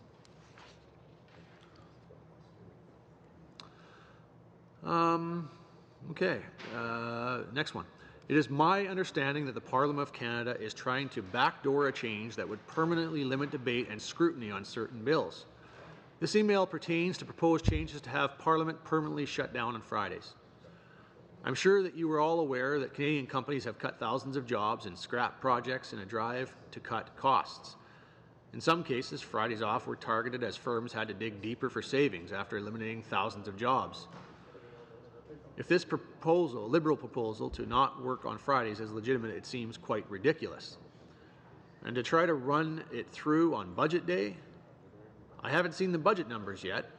Again, written before the budget, I guess. I haven't seen the budget numbers yet, but it sure seems that the grim reality of what the average Canadian is dealing with, many working more than one job, is pretty far from each of your minds. The reality is, this is just another example of what becomes part of the Liberal entitlement mentality, and it just isn't affordable in this new world of significant Canadian debt. I would be happy to support the proposal if you were going to take a pay cut or work additional hours every day to make up for it. And your approach is less than transparent. You have been provided a great job at Canadian taxpayer expense. Get a grip. I suggest that you think about what you actually deliver to the Canadian taxpayer before you vote yourself what is in essence a pay raise. Again, I don't know that has the understanding that there is other work that's done by MPs, but it makes the point that MPs should be here, that the government should be here and be held accountable on Fridays just like other days. Okay, this one here, it's addressed to a couple of particular Liberal MPs, but again, I'm not going to name them by name because I don't really believe in trying to shame an individual or anything, because I don't think it's directed at them per se. I think it's directed more broadly at the Liberal government. So it says, I'm a proud Newfoundlander, albeit living in Alberta. I know you guys are proud Newfoundlanders as well. I guess that sort of might identify, let's narrow it down to who it could be. My apologies for that. So I want you to take a bit of your valuable time to read and consider my thoughts. I was born in St. John's in 1954 into a hardworking family. I spent my childhood growing up in what I still think of as the most beautiful city in the world. I am a true East End townie. I met and fell in love with a member of our fine military, a search and rescue technician whose hometown is Comox, BC. We married in 1978 and had the time of our lives living from coast to coast as my husband proudly served our country for 25 years, 21 of which were in the SAR world. We have retired in Rocky Mountain House, Alberta. It's actually quite close to my riding, not in it, but next door to it, because that is where our travels took us. I do very much care about this country from coast to coast, and on a daily basis I worry about where it is going. What I want to convey in this email is specific to something that I read about today. We are just two people from each end of this country who have been around long enough to realize that the fundamentals of our democracy should not be changed for the sake of change or to satisfy a man who seems to be self-centered.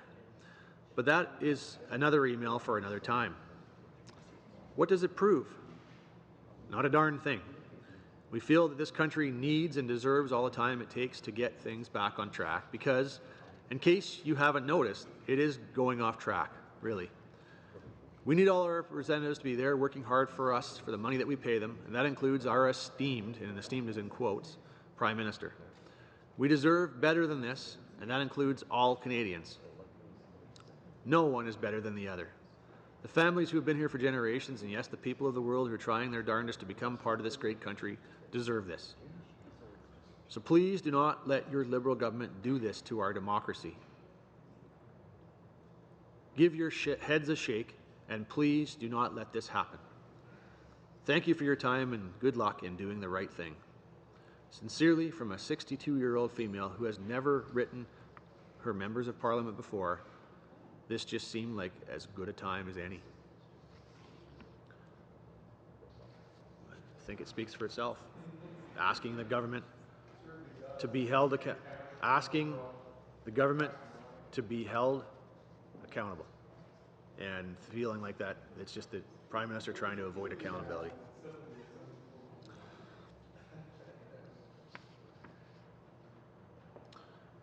All right, another one here is from Millgrove, Ontario.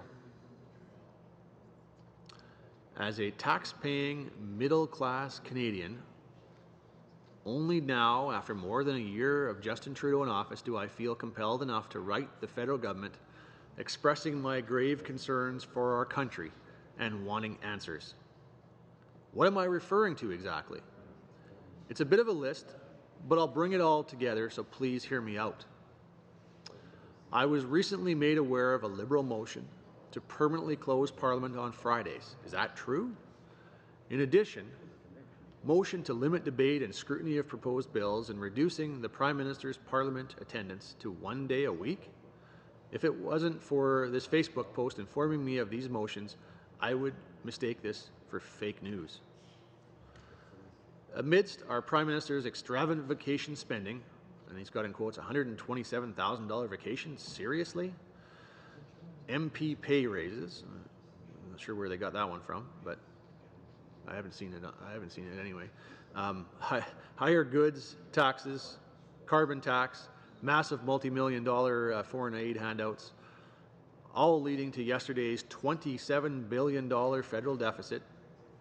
Presented with a smile, I must add, he says in brackets. Now you motion for Fridays off and reduced spending scrutiny. That's the straw breaking the camel's back for me. This can't be real. You want to tax more, work less, give yourself a raise, and reduce the scrutiny regarding it. Here is a real-world parallel for you to compare because it seems there is confusion in Ottawa on how democracy works. I'm quite certain there is not a single corporation in existence that would allow an employee to take Fridays off, give themselves a raise, hike their expenses, and stifle their employer from questioning it. Yes, I am one of your millions of your employers that are being forced to pay for this. Mr. Morneau said it correctly yesterday when presenting the budget, and it's in quotes. It's aimed at putting Canadians to work. You bet it is, I fully agree. All tax-paying Canadians need work harder to pay for the gross mismanagement of this federal government and take home less money while you ask for time off and try to put a lock on the Liberal door of governing. This doesn't sound anything like democracy to me, but if you seriously compared it to the definition of totalitarianism, where would it fit? As one of your employers, I want an answer. I'll be waiting for your response. Hopefully it comes today because something tells me I might not get one on Friday. A little bit of humor there, I guess.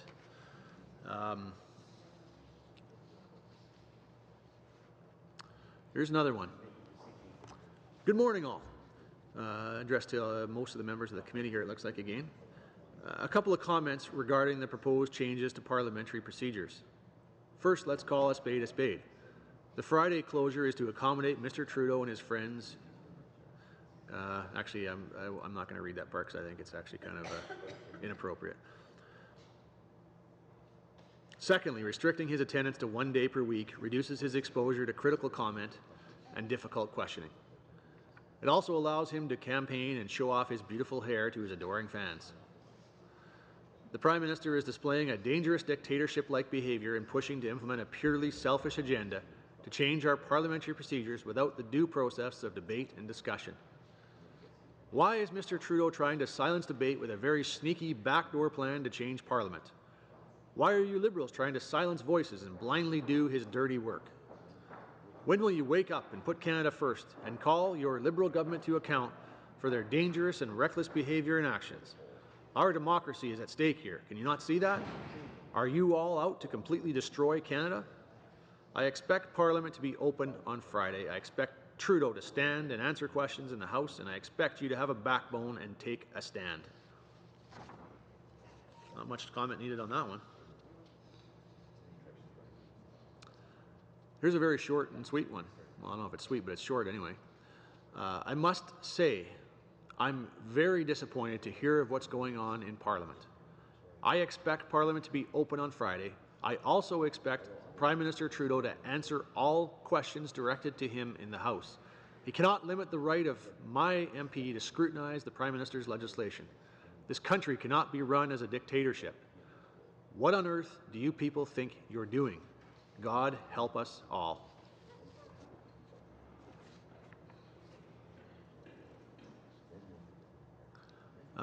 Here's someone from Oakville, Ontario. It's very short.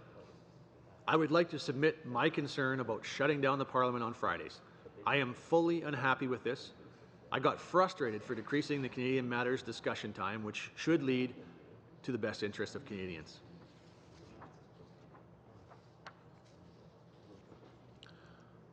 This fellow here is a medical doctor.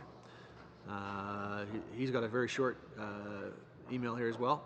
I'm writing this email to express my concern over the Liberal move to hijack our democracy through the proposed changes to the House of Commons rules. I also believe that giving Parliament an extra day off is irresponsible and a misuse of our tax dollars. We've got a retired member of our military, a veteran here. This next one, he's from Fort McMurray, Alberta. Says, it has come to my attention that you and a group of MPs at the direction of our Prime Minister are attempting to pass legislation that would fundamentally change the rules of Parliament to adopt practices that go against what Canadians expect from our elected officials. This is unacceptable. There are few enough days in Parliament and backlogs of issues that need to be resolved to reduce your work week by a day is ludicrous. For example, your government needs to stop dragging your feet on veterans issues such as suicide and lifelong pensions. I served 25 years in uniform defending Canada, her citizens, and our values. I put my life on the line for a total of 3.5 years on 7 different operational tours, 4 in the Balkans and 3 in Afghanistan. You may ask why I and others like me would do such things, but we did not ask why. We were given orders which come from our system of democracy, whereby our missions were clearly defined and for the most part supported by the public. The support of our government during those tours and after was questionable and continues to lag. So Parliament must stay open on Fridays to address these and many other pressing issues. To have a Prime Minister whom is not required to answer questions in the House of Commons is bordering on a dictatorship, and that too is unacceptable. My elected MP, regardless of party affiliation, has the right to scrutinize proposed legislation and ask questions until answered. If they had to, I'll interject here. If we had to ask the questions until they were actually answered, it could be there a long time based on my experience with this government so far. But I'll continue the letter. If the questions were actually answered the first time, and I mean really and meaningfully answered, then it certainly wouldn't take so long. Continuing to talk in circles doesn't fool anyone. It's just blah, blah, blah, and we as Canadians deserve answers. My MP is representing me. You as an MP are also representing Canadian citizens, as are all MPs. It is your duty to represent our will and our wishes, not to support a government that uses deceptive and underhanded practices to make changes that contradict our collective will. I demand that these deceptive practices stop immediately. Now, first of all, in comment to this, obviously, I want to thank this man for his service to our country.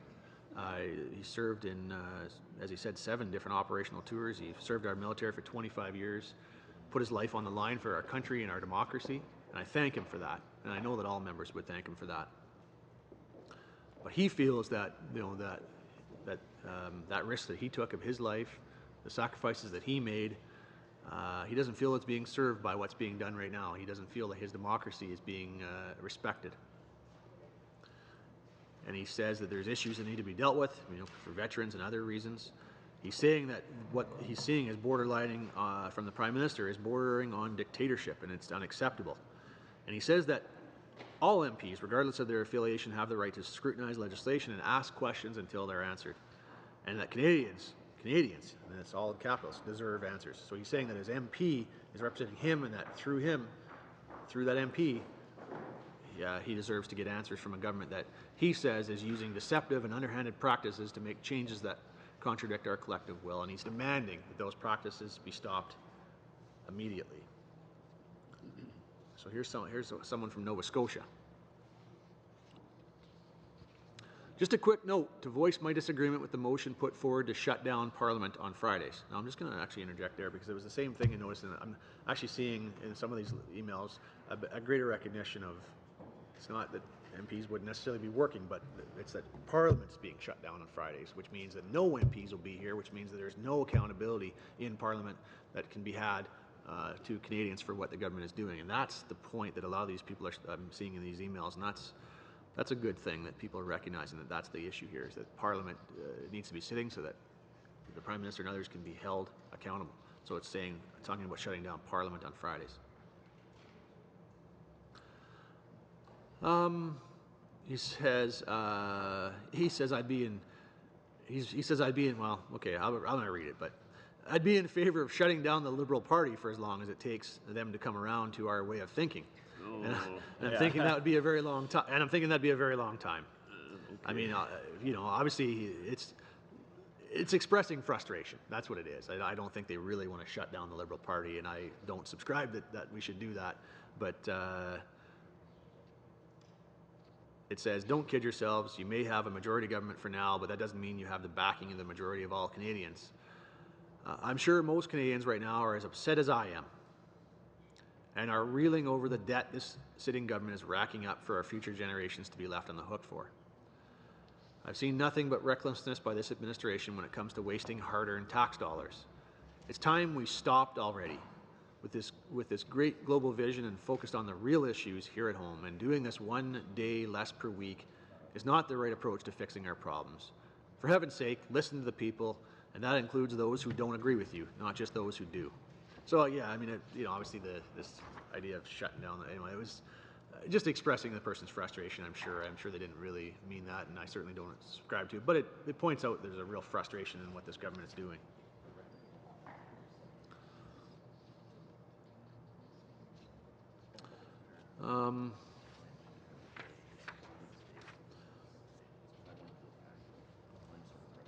These are sort of ones about the, you know, MPs not working 5 days a week. I'm going to pass them by.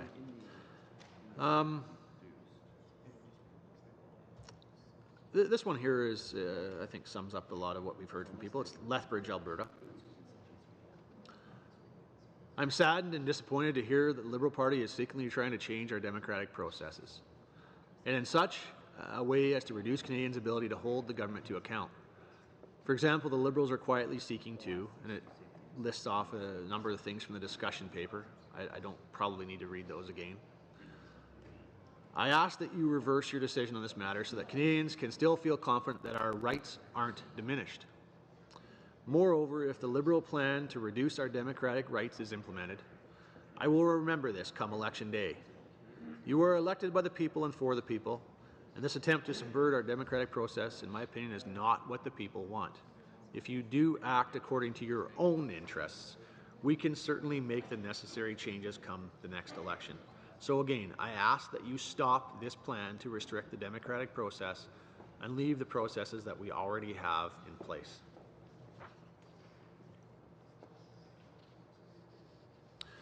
This next one here actually doesn't say where they're from, but 204 area code. I believe that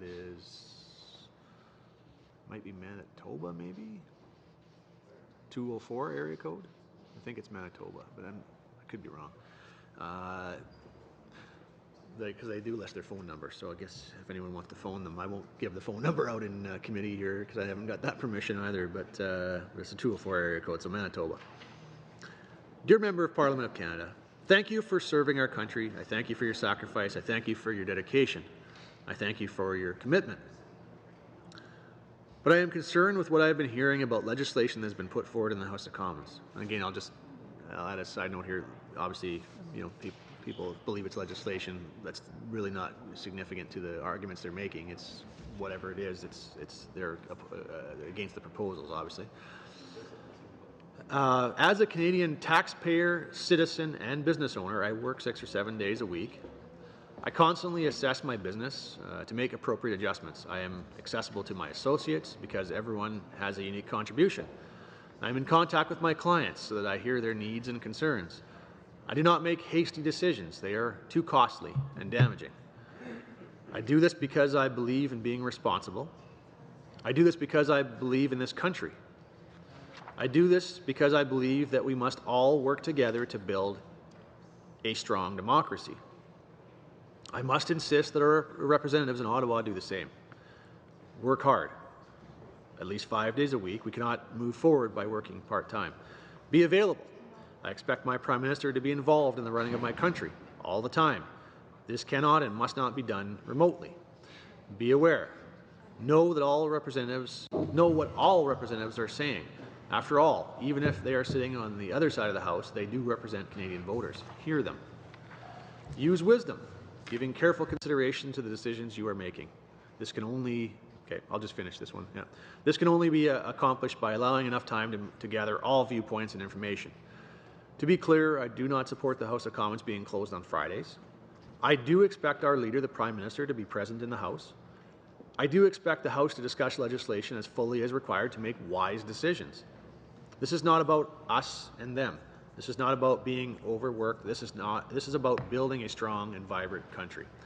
And I'll just real quickly just comment on it, Mr. Chair, because I think this person makes some good points. He talks about how he runs his business. He hears from all of his employees. He takes the time to make sure that he's not making hasty decisions. Point of order. He wants to make sure they're not costly and damaging. I just need like 10 seconds, Mr. Sims, and then if you, So the point is, he's saying, don't do this, don't rush this through, don't force this through, don't ram this through. Hear the different viewpoints, hear the other MPs, hear the opposition, let them be a part of making these decisions, and that's the right way to approach things. That's the point that this person's making. So We're finished. Does Mr. Richards feel that all provinces should also be open on Fridays? Sorry? Should all the provincial legislatures also be open on Fridays, and would he work towards doing that? Well, I mean, obviously that's their decision to make, but the point I'm making here is I've got a lot of people that are saying, all across Canada, they think that the Parliament should be. That's I'm just reading their emails. As I said, I don't necessarily agree with everything that's being said, but the point they're making is that Parliament should be sitting. This one, just seeing as it's a point of discussion. I know we're at 11. I just wanted to say, I don't know how Mr. Richards feels about it. I don't know, in fairness, I don't have an opinion on any province other than my own, but I do. In Ontario, we have the same ridings, federally and provincially, and so I get a lot of chance to compare notes with my opposite number in a way that is different than other provinces. I would say in Ontario it was a mistake to go to 4-day weeks. I can't say for a smaller province, like to take the extreme example PEI, it might be different, but for certainly for Ontario, I think that 5 days a week would be preferable to, and my opposite numbers think that too. Seeing as we'll have the chance to come back on Tuesday, I might be able to give you some of the substance of why my colleague Randy Hillier thinks that, and could carry that on. It seems to me that somebody's filibustering the filibuster here. It's after 11. Chop, chop. Okay, given that it's 11:02, on Tuesday we'll probably be in room 253D, and we will start at 9 a.m. and we will break at either 1 or 1:30 for the Austrian President informal meeting. Mr. Reid? I don't know if we need to do, as it's 9, if, say for the sake of argument, mirabile dictu, there was some kind of agreement worked out by the powers that be, and we all found ourselves in harmonious conclusion on something. I don't know what that outcome is, but would we be able to move right away, like at 11, to an actual meeting with the Elections Canada, or is that just beyond the realm of possibility? I say this because obviously we have a job before us, and I'm concerned about time, but it may be unrealistic. So I just wanted to ask. Maybe I want to ask you to think that. I just think about that thought, maybe rather than do anything. If that occurred. Suspended till 9 a.m. Tuesday.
you.